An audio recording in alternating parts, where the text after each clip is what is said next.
Chapter 10. Meeting Mom and the Meltdown. Nick got into his vehicle and noticed the light blinking for a message.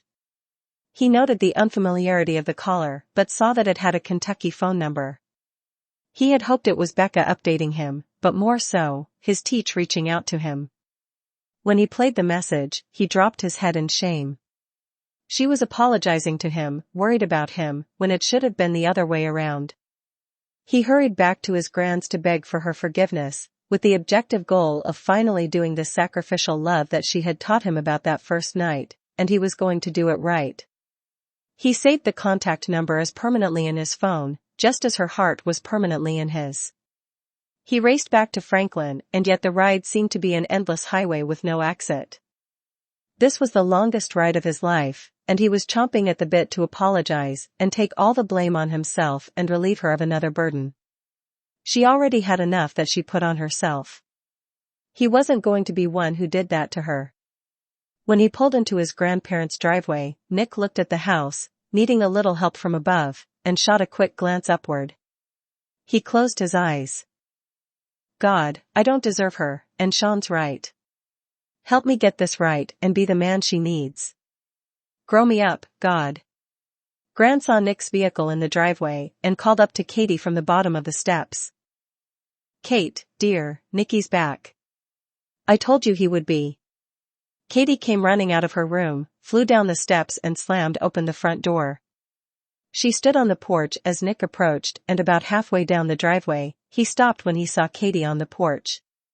She had such a worried look on her face. He approached the porch with her on the second step, their faces at eye level, and his sheepish face spoke volumes of his regret. Her face was full of worry, and he put that there. PC, I'm so sorry. I know that my stupid weakness and insecurity was a feeble excuse. I felt bad for your grandparents, but I didn't know if you were like your father, or if Nicholas Paul was in there still. I was too afraid to try and find out, and lose, again. Everybody was pressing me from all angles. The people with all their hurts and heartaches. Becca was bugging me to eat, Matthew to clean it up, Scotty to slow down and come back to the farmhouse to marry him, and there was Jay, who kept telling me that the children needed me. I didn't know where to turn for peace. I didn't know where to go to help you. I'm so sorry, I should have at least tried. He stepped up closer, shook his head, and put his fingers on her lips. Then he put his index finger to his own lips, to signal her to stop talking. Shoo, stop right there, sweetness, don't apologize. It's all on me. Not only was I a jerk, but I'm stupid too. I've earned the title tortoise brain. Sweetness, all that you just said is the truth, the absolute truth. You were under so much pressure.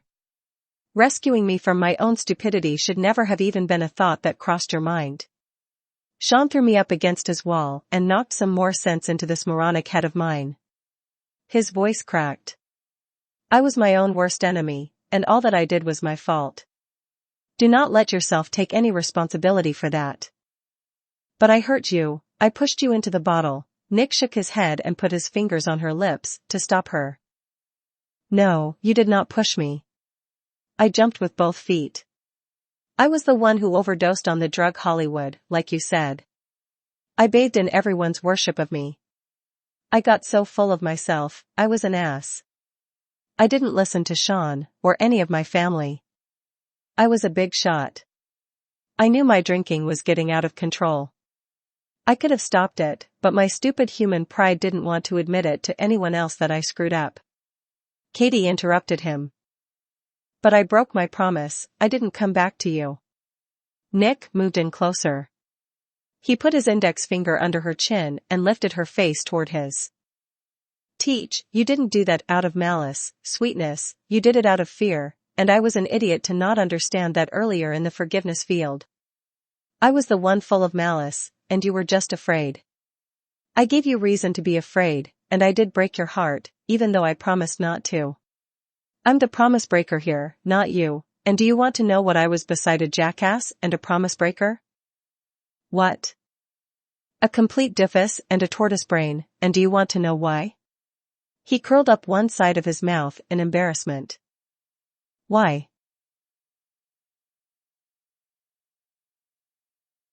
Because I was the one who told you that if you wrote a book, it would be a blockbuster. I was so stupid not to recognize that it could have been none other than my teach, as the author with whom the whole world fell instantly in love, the Valentine that the whole world loved and wanted, just like Matthew said. Katie dropped her head and eyes in her usual shy, humble, and demure manner. She put on a half-smile, dropped her shoulders, and all the tension left her body. When Nick raised her face to him again, those loving dimples called to her, bringing back that sparkle in her eye that drew him into her that very first night. Her face lit up his heart, as did Nick's confession did for hers. I was a stupid artist on the way down, self-destructing, jealous of the next best thing since sliced bread, Katie Lynn Moore. Now, as far as you being with Scotty, you needed him, and he was there for you. He needed you, and as usual, you were there for him. He is so much more deserving of you than I am. I haven't been there for you, nor stable enough for you for one day, for crying out loud, yet he's been your security and a man worthy of your love for over 5 years. I keep failing you. I keep slipping into my stupid selfish jealous little boy persona around you. Every corner I turn, I bump into a wall. Last night, I told you that you had to grow up. Looks like I should have been looking in the mirror when I said that. Nicholas Paul, only a grown and wonderful man can see and admit his mistakes. I had been a little bratty girl, just like you said. I had been so mean to you, and you didn't deserve any less grace than I would have given anyone else. So, maybe we both need a little more growing, huh? Teach, I'll never stop learning about your brand of love from you. I want to get this right and stop screwing this up at your expense. So, my Princess Cindy, can you forgive me for being so stupid to even think about allowing you to accept any responsibility for my foolishness? Katie reached out her arms, and he hastened to her, lifting her with her arms wrapped around his neck, and he squeezed her tight into his heart.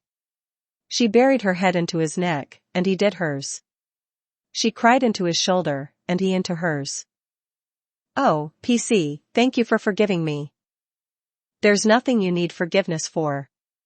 I'm the one who needs it. I promise you, my Princess Cindy, I'm going to get this right. Don't give up on me, please?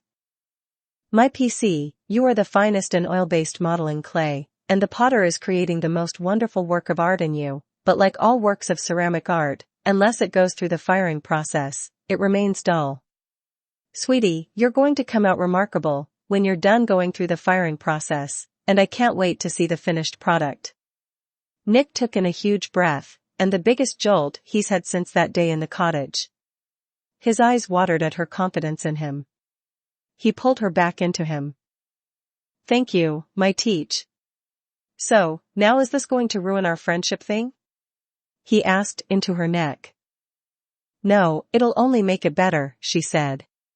He pulled his head away while still holding her up. With his head back, he flashed those pearly whites, called to her with his dimples, and loved her with his eyes. Good, 'cause I like it this way, no pressure, he said. Yep, me too. No pressure. I like that. I feel like I can relax and just be myself around you as your friend. I'm just enjoying being with you. There's no guilt. Scotty seems to like you. I think things are really good this way. I think so, too. I don't want anything to ruin it, either. Thank you for forgiving me, again. I want to be someone you feel comfortable with all the time. I can love you as just my friend. She nodded her head and smiled. Me too. So, now, I'm forgiven, and you're forgiven, and it's all over and done at the bottom of that pond. We'll never bring it up, again. Okay? He stepped up and they stood for a second on the top of the porch. She hugged his middle and buried her head into his chest and felt at home with him, again. Good, phew, I'm glad that's settled. Now, you get your cute butt in that kitchen, buddy, you are going to learn to be useful there. Nick chuckled and stepped up before her, heading into the house, receiving a friendly tap on his butt. He jumped forward. What don't you guys sweat each other on the court? He laughed. Hands off there, friend, hands off. Okay, so now, in that kitchen, it's going to be a bit more complicated than the teaspoon thing. Do you think you can handle it, my cunning and competent chef de cuisinier? Nick chuckled and took out his phone as she walked in front of him. Most of that afternoon, Katie, Gran, and Nick worked in the kitchen preparing the typical 7-course meal that was Gran's specialty whenever guests were coming. Nick took instructions from Gran and Katie and began to find his way around a kitchen. Although his talent at cuisine art was subpar to his talent in the recording studio, it was still above average for a man's first day in the kitchen wielding a paring knife. Nick could tell that Katie was getting more and more tense as the dinner preparations progressed by the tone of her voice as she instructed Nick in his next assignment. Katie put Nick on the salad preparations, and she watched him as he took his knife to the head of iceberg lettuce, then threw the unwashed lettuce in the salad bowl. She shook her head and chuckled impatiently with a condescending frustration. No, you don't cut lettuce, Nicholas Paul, you pull it apart and tear it. And my goodness, do you always eat your vegetables that come from the shelves, which came off a truck, which were handled by many hands, after it came out of the ground, without washing it? I mean really, tortoise brain. Gran laughed at her, pecking at Nick, who had reached his limit. Okay, that's enough, you've yelled at me for the last time. Nick put down his knife and took Katie and led her into the living room. He gave her his phone, putting his headphones in it, and put it in her ears. Now, you sit here, rock away, and listen to some music, until you can calm down. I know you're nervous, but you don't need to be, they are going to love you, like everyone else does. Katie popped up off the couch, pulling the silent earphones out of her ears. I'm not nervous, what do you mean? Why would I be nervous? She asked with her voice shaking and her hands waving, while pacing. I mean, it's only your mother and your stepfather. I've met your sister, I love Sean, well I'm sure his wife must be nice, right? I mean, really. Why would I be nervous? You forgot my little brother, Robbie. His eyes followed her as she moved along agitatedly around the furniture. If only it was just him. You told them all about me, didn't you? I mean we are only friends. Oh, geez, I can imagine what you must have said about me, all that jolt-giver nonsense. You know, it's not like we are going to get married, or anything like that. I'm going to marry Scotty, and you'll adjust to that, besides, you'll see that it's for the best. She shuffled over to the window, as if she were looking for someone to pull into the long driveway. She then turned, and sat down, picking up some magazines, haphazardly flipping through them. Nick stood over her and chuckled. What are you laughing at? You, sweetness, you are so cute, nervous. I'm not nervous. I have nothing to be nervous about, right? I'm not your girlfriend, and not going to be. We're friends, and this friendship thing is for the best, you know. You'll see. You travel all the time. There's bound to come along someone prettier, more charismatic, another artist, like you, who lights you up. Then when that happens, you'll say, wow, I'm glad Katie and me are just friends. If I had pushed it, I'd have to break it off, and Matthew and Scotty would kill me. Phew, you'd say. Nick shook his head while laughing at her, looking down at her and her little fictional scenario. She nodded against his denial. I'm right, you know. I'd never fit in, you won't have to be embarrassed with the boring teacher. She said as she walked away to the window, then around the back of the sofa. He caught up with her pacing and put an end to it by placing his hands firmly on her shoulders. Stop, you are not boring in the least, the whole world loves Katie Lynn Moore, remember? You are the most beautiful female friend I have. There is no one more charismatic than you. Yeah, right. You think that now, because we just saw each other, and you have all those memories of our date like it was yesterday. I'm right about these things. I have that teacher's instinct, you know. Besides, I'm a woman, and I can think straight with my head, up here. You guys can't because the blood supply is divided between both of yours, up here, and well, you know, she said, pointing to his head, then circling his lower torso. Nick cracked up, laughing at his funny firecracker. What are you laughing at? You, I love your candor, he said. You don't hold back. There's no southern genteel belle in there, just pure Yankee belle, he said as he laughed. She blushed at that, wondering if she went too far, again. And that's what I love, Yankee bells. You see, I'm going to say something stupid and embarrass you in front of your family and your friends. She paused. Nicholas Paul. What? Do they know I'm going to marry Scotty? Did you tell them that, or are you still living in denial? She looked up at his straight face. And he shook his head. Look who's living in denial. He laughed. Excuse me? Nick took her by her shoulders and sat her down on the sofa. As soon as he let go, she sprang right back up at him. Even your gran said it to them.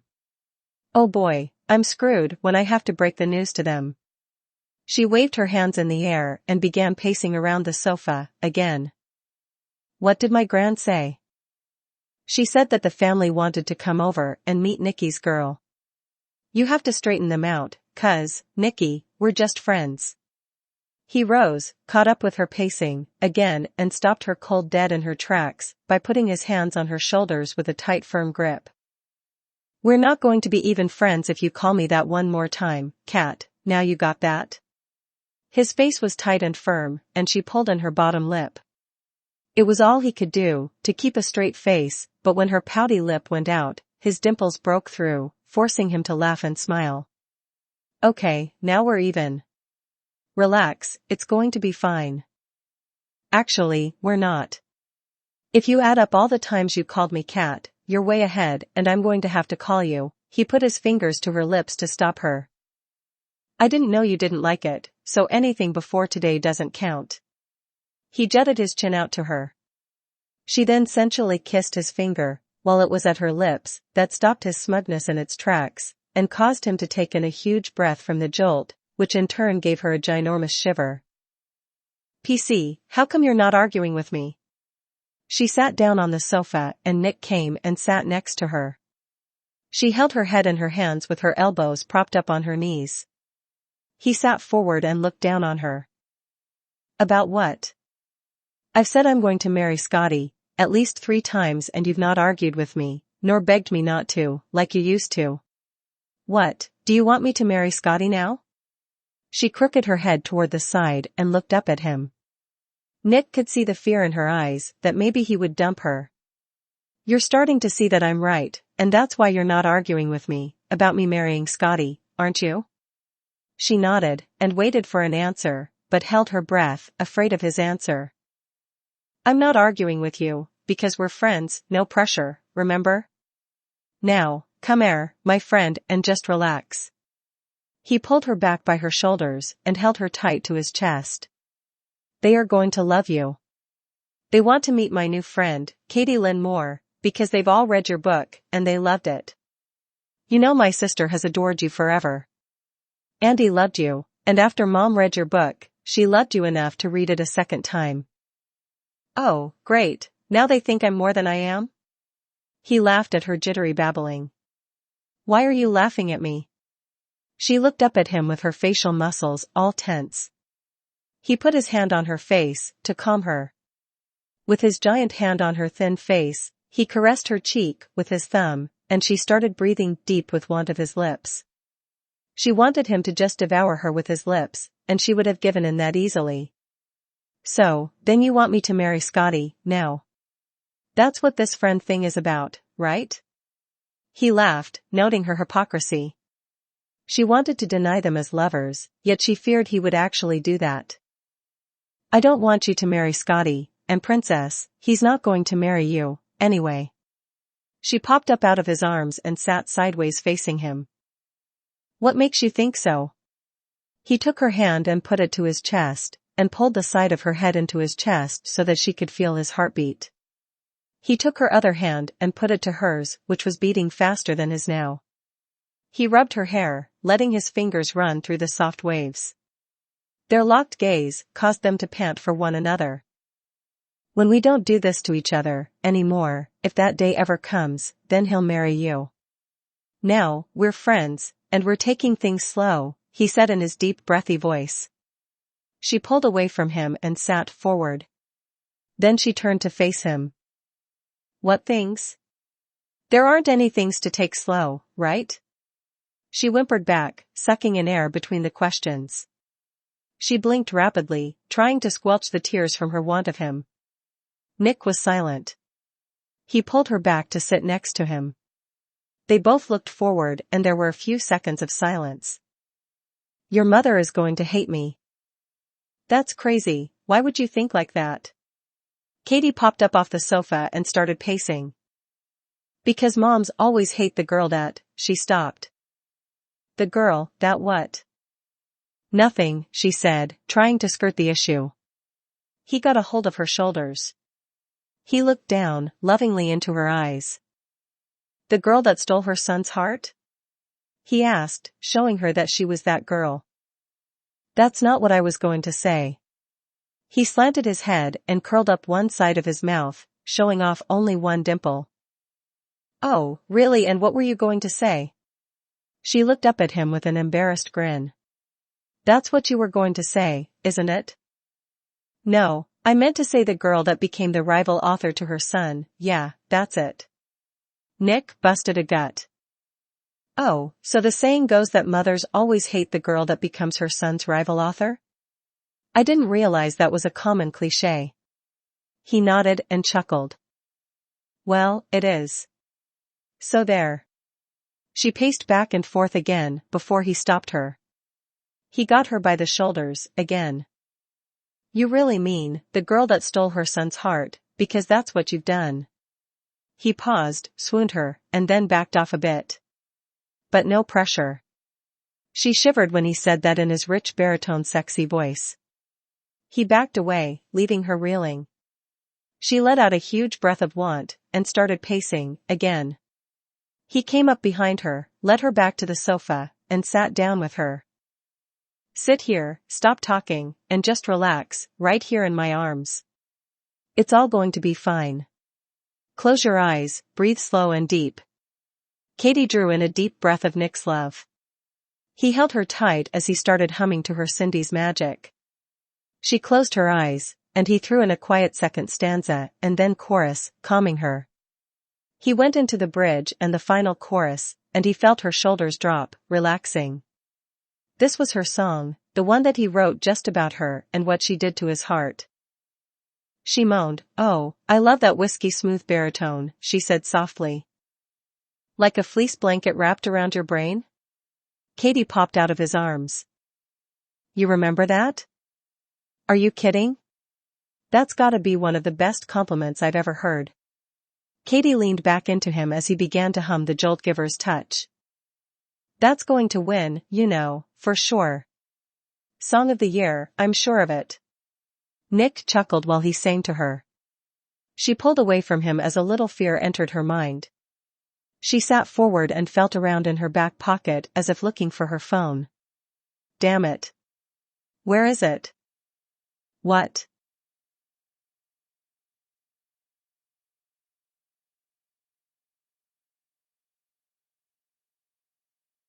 My phone. I've called Scotty 100 times, and he won't answer his phone. She rose and started pacing. I can't reach him. He was only supposed to have an endoscopy today. It's not an invasive procedure. Becca isn't answering, nor is Matthew. Why? Do you suppose something's happened to him? She stopped and put her hand to her mouth. She stared at Nick with absolute terror in her eyes as she remembered earlier that day. Oh my gosh. The nightmare, Nicholas Paul, the nightmare, it's just like when Michael died that night, remember? I had the nightmare when it happened. I saw Scotty go into that dark outbuilding. Oh my God, he's dead. Oh my God, he's dead, Nicholas Paul, Scotty's dead, oh my God, what am I going to do? She started frantically pacing and searching, moving magazines, feeling around the sofa, looking for her phone. He's not dead, princess, he stood to grab her, but she escaped him. They won't answer, because he died from some crazy complication. Fear gripped her heart. She walked to the window and started spinning around looking out the window, then at the front door. The police are going to come to the door. They don't know I'm here. Maybe they will, maybe Matthew is going to send them to tell me. Why won't they answer? Katie spun around, not expecting Nick to be so close, and put her hand to her mouth. Tears had already begun to form in her eyes, as if the grieving was to begin. Nick got a hold of her shoulders to stop her frantic pace. Stop it, right now. Don't let your mind whip up crazy scenarios. Scotty's not dead. He's fine. Now, Becca has already texted Sean that he is fine. You would know that if you could keep track of your phone. He told me to tell you that he's fine. Katie sighed out the fear. Okay, thank goodness. I'm so glad she got in touch with him. When did she text him? Why didn't you tell me? It slipped my mind. Sorry, sweetness. He's okay. A huge sigh of relief calmed her panic, only for her to remember who it was that was coming to the door soon. You know they are probably expecting someone completely different. Oh, we are back to that, again. You need to stop worrying. Everything is going to be fine, they love you already.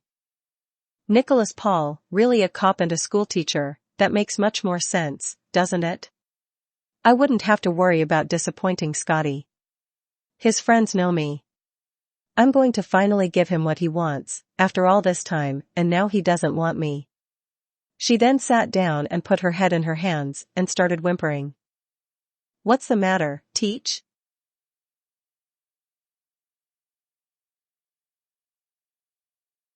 He's pushing me away. He won't get close to me. He won't even kiss me, anymore. He's going to dump me. He keeps accusing me of being in love with you. He's trying to push me on you. He's going to leave me, Nicholas Paul, isn't he? Tears formed in her eyes, and her premature mourning had begun. He's going to let go of me, he promised never to let go, and he's letting go. She dropped her head. Nick sat next to her. That's why he sent me down here. I'll bet he's not even having any tests. He's probably taken off or something, so I can't find him. The family heralder, I'll call her. Katie began to rise when Nick pulled her back down. No, you won't. He hasn't abandoned you. He put her back in his arms and pulled her tight to his chest. She started to whimper, and silent sobs rose from her heart. Nick saw such fear in his Teach's eyes. He recalled how many times she told him 2 years ago that she came as a package deal. He thought she was kidding or exaggerating, but he was really seeing how afraid she was to live without him, as if he were her lifeline, her security blanket. That's it, you're afraid that if you admit having feelings for me, he'll dump you. That's why you keep trying to tell me to find someone else. I get it. Feeling anything besides friendship with me means losing Scotty, and you can't bear to lose anyone you love. You come as a package deal, you said. But Scotty won't come if there's more than just friendship with me. She looked back at him, while he sat back against the sofa and picked her brain and nailed it. She pulled in her lips, biting them. You can't have both of us, and you are scared to death of losing the only secure thing that you've had in your life the past 5 years. I understand. Why can't we just be friends, you and I? I mean, we have no history together, then I can have both. She hesitated, catching herself before she said something stupid. Wow, it's that father-daughter thing. It's like you can't leave your daddy. Katie popped up, fury replaced fear. Nicholas Paul Thomas, that's the most ridiculous and incestuous thing I've ever heard. It's ludicrous. How dare you say something so awful, so stupid, so gross. Nick Thomas, Mr. Center Stage, you have no clue what love is. To you, it's just that happy feeling below the belt, and if it's not, then it's some kind of warped, twisted bondage kind of thing. You have no clue about love. You don't know how to love anything or anyone but yourself. You're clueless. She walked away and headed for the front door. Where are you going? Out for a walk. She slammed the door open and then closed it and headed down the driveway. He followed her and yelled from the porch. You're right, Teach. I don't know anything about your kind of agape love, but I want to learn. I want to learn one friendship day at a time, Teach. She stopped and turned to look up at him on the porch. He descended the steps and walked toward her. You have shown me that I know nothing about true, unselfish, sacrificial love. I've made a mess of things. First in the hospital, trying to bowl you over with the shiver, then in the cottage, selfishly forcing myself on you, then today in the forgiveness field, letting you take the blame for my own stupid depravity. When he reached her at the end of the driveway, he put his hands on her shoulders and cupped her neck. She looked up, panting for him with tears in her eyes. I want to learn, but not at your expense. Let's just do this friendship thing, one day at a time, no pressure, okay? She nodded. I'm sorry, PC, I shouldn't have said those things. I don't know what the heck is wrong with me. She pulled in her lower lip and bit it as if to draw blood. He pulled her bottom lip from the grip of her teeth. It's okay, I understand you, Teach. You form bonds with people, and because you've lost so many that you've loved, you're so afraid of losing anyone, now, except me, because we have no history. Oh, now, don't say that. I'm sorry, I shouldn't have said that. I don't want to lose you, either. I don't want to lose our friendship. I don't want to lose Scotty, I'm just so confused. I'm so sorry, please forgive me. Again, there's nothing that needs to be forgiven. I understand more than you know. I may be a tortoise brain, but I understand your loving heart is as deep as the deepest part of the ocean. I'm so sorry, I won't say that, again. You aren't a tortoise brain. I am, but I'm working on it. So, now, no more talk about Scotty abandoning you. He loves you. I can see that. I can see how much you love him. Why aren't you jealous of him, anymore, PC?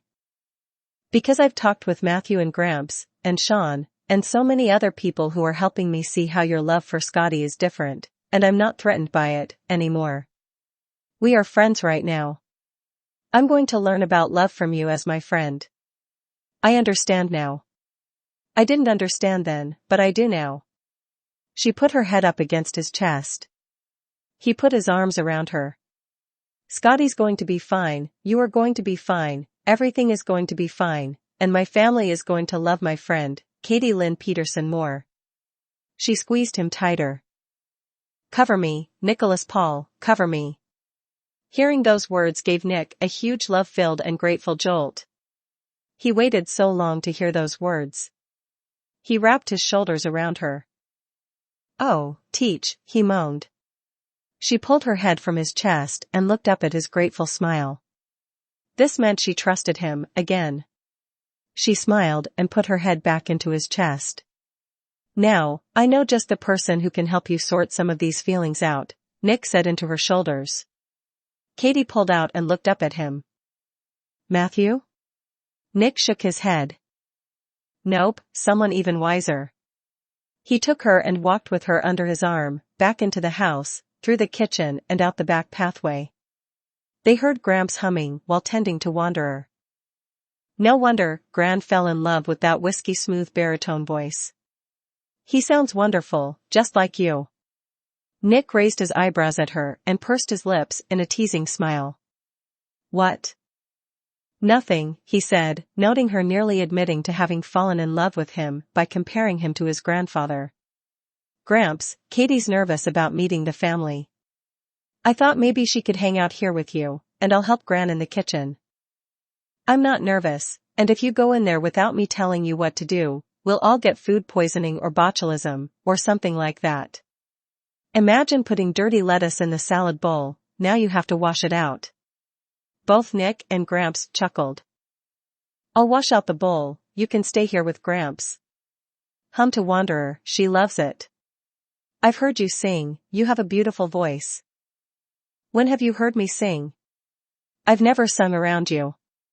He put his hands on her forearms, then started to caress her upper arms, staring into her soul, and brought up a precious memory. That night in the hotel, when you were changing after you went swimming. I could hear you singing on the other side of the door. I doubt you were coherent enough to realize that you were singing quite loud, and I loved listening to it, until Matthew interrupted you. You sing beautifully. Katie shook her head.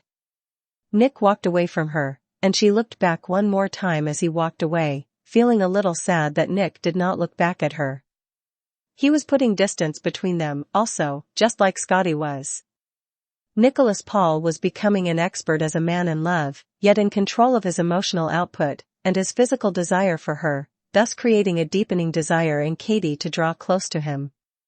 Gramps watched Katie and caught a glimpse of her growing longing for his grandson. He was proud of the self-control Nick was exhibiting. He chuckled but caught himself. "What?" Katie asked as she turned back. "Nothing, I'm just proud of my boy. He's a man after his grandfather's own heart. I called him a grandfather's treasure, 2 years ago," she said, leaning up against a post, resting her head on it. "He told me you said that, and it's accurate. There's something about that boy that my Emma Grace and I see in him, and unfortunately, it seems at times as if we favor him. We love all our grandchildren the same, but that one gets under my skin, and has ever since he was a little boy, in a good way that is." "Is it because of the abuse he had to watch his mother bear?" "Maybe, besides our common passions, music and horses. When he told me about it, on our date, how his father abused his mother, I saw such an injured little boy living inside him. I reached out to that injured little boy, and he was able to release him. I worked with plenty of little boys who had to watch their mothers being mistreated by their boyfriends, who came in and out of the boy's life as if through a revolving door. It was so unsettling for them. Their hearts would be so wounded." Jacob had stopped wrapping Wanderer's leg and watched as this former teacher stared off into space, feeling helpless to rescue the future damaged hearts of these boys. What a sad thing to have to live through, and almost as sad to have to watch. "Yeah, when I could, I'd sick Scotty on some of them. Probably a bad thing, but I would get so angry when the little boys would come in crying and relay what they witnessed the evening before. Scotty hated men who abused women. That's why it was so unlike him to do what he did." She paused, regretful for giving more information than she probably should have, not knowing what Nicholas Paul had revealed to his family. "So, I'll bet my boy flew off the handle when he heard about it." "Oh, yes. He tried to ride in on his white horse 2 years ago and rescue me, but I didn't need rescuing. That was how we got into the subject. I'm afraid my nieces spooked Nicholas Paul with a little over-the-top drama and brought out the rescuer in him. That boy has a natural protective spirit in him. He has such a caring heart. He's got a lot of pent-up love inside him. He's learning not only how to be forgiven, but how to forgive himself and others for the hurt he suffered, like reconciling with his birth father." Katie stood up straight as a pin. She remembered how much hatred he had in his heart 2 years prior for his father. "I did not know that. When did he do that?" "It was before he left on his apology tour. He read the letter his father sent to him and Annie, and decided it was time to release the prison he was keeping his father in, the prison of unforgiveness in his heart. It was a beautiful thing, and I was so proud of him." "Oh, Gramps, do you mind if I skip out on helping you, for a moment? I have to go hug that man. I'm so impressed with him right now." "Sure, go ahead." Chapter 11. RESPECT. Nicholas Paul